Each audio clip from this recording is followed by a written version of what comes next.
नमस्कार, स्वागत है आपका हमारे चैनल पे। और इस समय जो सबसे बड़ी खबर आ रही है वो यूपी से है कि यूपी सरकार में अब कोई भी मंत्री अगर बाहर जाता है यूपी से तो उसे सीएम को बताना ज़रूरी है। दौरा चाहे पर्सनल हो या किसी भी सरकारी काम की वजह से भी अगर वो मंत्री यूपी से बाहर जाता है तो उसे सीएम योगी को खबर देना अनिवार्य होगा।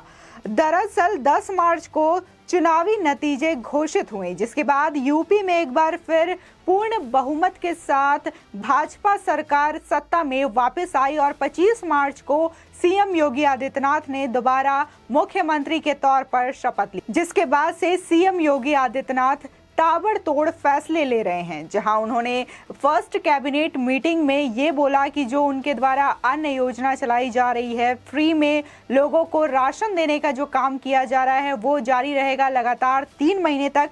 जिसके बाद अब ये फैसला लिया गया है कि कोई भी मंत्री अगर बाहर जाता है यूपी से तो आदित्यनाथ को बताना ज़रूरी होगा, क्योंकि जो तमाम तरीके की कंट्रोवर्सीज होती है या फिर फिजूल खर्ची होती है उसे रोकने के लिए सीएम ने ये फैसला लिया है।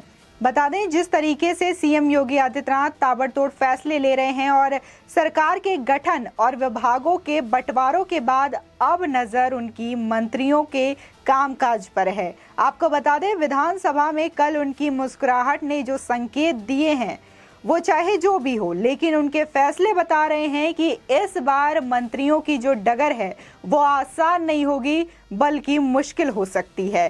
कल योगी आदित्यनाथ का फैसला आया था कि मंत्रियों को पुराना स्टाफ रखने की छूट नहीं होगी, वे अपनी पसंद से निजी स्टाफ भी नहीं रख सकेंगे। भ्रष्टाचार पर जीरो टॉलरेंस और पारदर्शी सरकार की अपनी यूएसपी को इस सरकार में भी बनाए रखने के लिए सीएम ने कड़े फैसले लिए हैं। यूपी सरकार के नवनिर्वाचित सभी मंत्रियों को सीएम योगी ने 100 दिन का टारगेट दिया है। 100 दिन के अंदर सभी मंत्रियों को अपने अपने विभागों की समीक्षा करनी होगी। इन समीक्षा के आधार पर काम की योजना तैयार कर मास्टर प्लान बनाना होगा। साथ ही ये भी कहा गया कि कैबिनेट के समक्ष विभागीय प्रस्तुतियां संबंधित मंत्री द्वारा ही दी जाएगी। विभागीय अपर मुख्य सचिव या प्रमुख सचिव केवल सहायता के लिए ही वहां मौजूद होंगे। साथ ही सचिव या निचले स्तर के अधिकारी सीएम को ब्रीफिंग नहीं देंगे।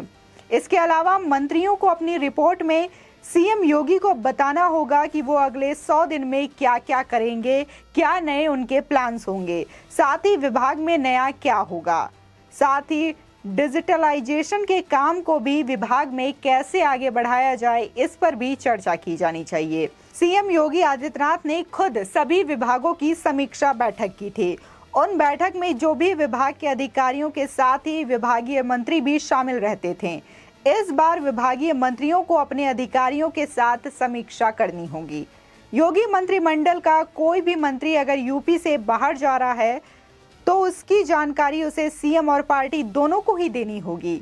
साथ ही मंत्रियों के बेवजह दौरे और दिल्ली में बेवजह बड़े नेताओं के चक्कर लगाने से रोकने के लिए सीएम ने ये निर्देश जारी किया है। अब यूपी सरकार का कोई भी मंत्री किसी भी काम से यूपी से यदि बाहर जाता है तो उसे बताना होगा कि वो क्यों जा रहा है या फिर उसका काम वहाँ पे क्या है। बता दें कि दौरा सरकारी हो या पर्सनल हो, किस वजह से वो मंत्री यूपी से बाहर जा रहा है, ये पूरी जानकारी उसे सीएम योगी आदित्यनाथ और अपनी पार्टी को देना होगा। ये देना अनिवार्य है। बता दें, बिना बताए मंत्री बाहर ना जा सके। सरकारी धन के दुरुपयोग और किसी भी तरह की कंट्रोवर्सी से बचने के लिए ये निर्देश जारी किया गया है। आपको बता दें, सीएम योगी ने फिजूल खर्ची रोकने के लिए सख्त कदम उठाने का निर्देश दिया है। योगी सरकार के मंत्रियों के लिए राज्य का संपत्ति विभाग नए बंगले तैयार कर रहा है। सरकार के निर्देश दिया है कि बंगलों में साज सज्जा का ज़्यादा पैसा न बर्बाद किया जाए, उसके लिए ज़्यादा खर्च करने की ज़रूरत नहीं है। फर्नीचर को भी बदलने की कोई आवश्यकता नहीं है। साथ ही उन्होंने कहा कि जिन मंत्रियों के पास पहले से ही आवास है उन्हें नए बदलाव की ज़रूरत नहीं है। इतना ही नहीं, मंत्रियों के लिए नई गाड़ियां भी नहीं खरीदी जाएंगी। इसी के साथ ही जिन मंत्रियों के पास पहले से ही आवास है उन्हें नए बदलाव की कोई ज़रूरत नहीं है। इतना ही नहीं, मंत्रियों के लिए नई गाड़ियां खरीदने का भी निर्देश नहीं दिया गया है। बड़ी लग्जरी गाड़ियां और घर दफ्तर में नई साज सज्जा के साथ ही नए फर्नीचर खरीदारी नहीं करनी होगी। इससे फिजूल खर्ची पर रोक लग सकेगा। बता दें कि पिछली सरकार में अफसरशाही को लेकर सवाल उठे थे। सीएम योगी इस बार इसे लेकर बेहद गंभीर हैं। खबर यह है कि मंत्रियों के बाद अब अधिकारियों को लेकर भी सीएम योगी जल्दी कोई निर्देश जारी कर सकते हैं। फिलहाल बड़े पैमाने पर अधिकारियों का तबादला होगा, ऐसी खबरें भी आ रही हैं। तबादले के बाद जिम्मेदारी संभालने वाले अधिकारियों को लेकर भी सीएम निर्देश जारी कर सकते हैं। जिस तरीके से देखा गया कि 2022 में एक बार फिर से 37 साल का पुराना रिकॉर्ड तोड़ करके योगी के फेस पे भाजपा ने चुनाव लड़ा और सत्ता पे फिर से आई। 37 साल का ये रिकॉर्ड माना जा रहा था कि किसी भी पार्टी का जो सरकार है वो रिपीट हुआ है उत्तर प्रदेश में, और 25 मार्च को योगी आदित्यनाथ ने शपथ ली थी।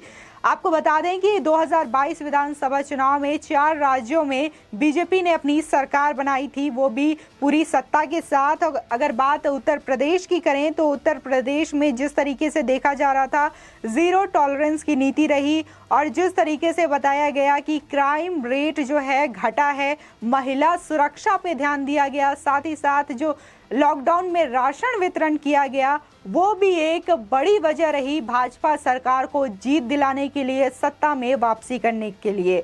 और जिस तरीके से अपराधियों के लिए योगी सरकार का जो कड़ा रुख रहा, कड़ा एक्शन रहा, अपराधियों के खिलाफ योगी सरकार ने सख्त कार्रवाई की, चाहे वो फिर अवैध निर्माण में बुलडोजर ही चलाना क्यों ना हो। जिस तरीके से बुलडोजर चलाने की ये जो प्रक्रिया है उसको देखा जाए तो अब वो एक ब्रांडिंग बन गई है कि बाबा बुलडोजर की सरकार। यानी कि अगर कोई अपराध करता है या फिर आपराधिक घटनाओं में लिप्त पाया जाता है तो वो बुलडोजर का जो मार है वो झेलने के लिए तैयार रहेगा। और कहीं ना कहीं देखा गया है कि जिस तरीके से योगी आदित्यनाथ ने 2017 में सत्ता संभाली तो 5 सालों में उत्तर प्रदेश में एक भी दंगा नहीं हुआ। उत्तर प्रदेश को दंगा मुक्त प्रदेश भी घोषित किया गया, और जिस तरीके से नीति रही है जीरो टॉलरेंस की, और जो कहा जा रहा है कि कानून व्यवस्था बड़ी सख्त है, तो ये कहीं ना कहीं देखने को भी मिला, क्योंकि 11 मार्च का जो रिजल्ट आया है, चुनाव के जो नतीजे आए हैं, उससे ये बात सिद्ध हो जाती है। हालांकि टक्कर हमें देखने को मिली थी, जिस तरीके से समाजवादी पार्टी और बीजेपी पार्टी एक दूसरे के सामने थी तो टक्कर वाकई में कड़ी थी, लेकिन फिर भी 273 सीटों के साथ बीजेपी ने सत्ता पे वापसी की और 25 मार्च को योगी आदित्यनाथ ने दोबारा से शपथ ली। तो क्या लगता है आपको कि जिस तरीके से योगी आदित्यनाथ ने कड़े फैसले लिए हैं, मंत्रियों के लिए, अपने मंत्रिमंडल के लिए विभागों का बंटवारा किया और अब उनकी फिजूल खर्ची पर रोक लगाने के लिए ये सख्त निर्देश जारी किए हैं योगी आदित्यनाथ ने कि अगर कोई भी मंत्री यूपी से बाहर जाता है, चाहे काम उनका पर्सनल हो या फिर सरकारी, तो उन्हें पूरा ब्यौरा सीएम योगी आदित्यनाथ के साथ ही साथ पार्टी को भी देना होगा, जिससे कि उन पता चल सके कि वो मंत्री कहाँ जा रहा है या फिर उनका काम बाहर जाने का क्यों है। इसी के साथ ही साथ योगी आदित्यनाथ ने ये भी कहा कि 100 दिन का टारगेट मंत्रियों को दिया गया है, जिसमें वो ये बताएंगे कि वो विभाग में क्या नया करने वाले हैं, या फिर उनको 100 दिन की जो प्लानिंग है उनके बारे में बताना पड़ेगा कि क्या वो नया काम विभाग के लिए करने वाले हैं। आपको क्या लगता है कि जिस तरीके से योगी सरकार ताबड़तोड़ फैसले ले रही है दोबारा मुख्यमंत्री बनने के बाद, तो इससे क्या लगता है कि यूपी का जो सरकार है, यूपी की सत्ता है, वो किस तरीके से आप देखते हैं? और जिस तरीके से योगी आदित्यनाथ कड़े फैसले ले रहे हैं तो इस पर आपके क्या सजेशंस हैं, हमें कमेंट बॉक्स में ज़रूर बताएं। आगे की और भी खबरों के लिए देखते रहिए हमारा चैनल और चैनल को सब्सक्राइब ज़रूर करें।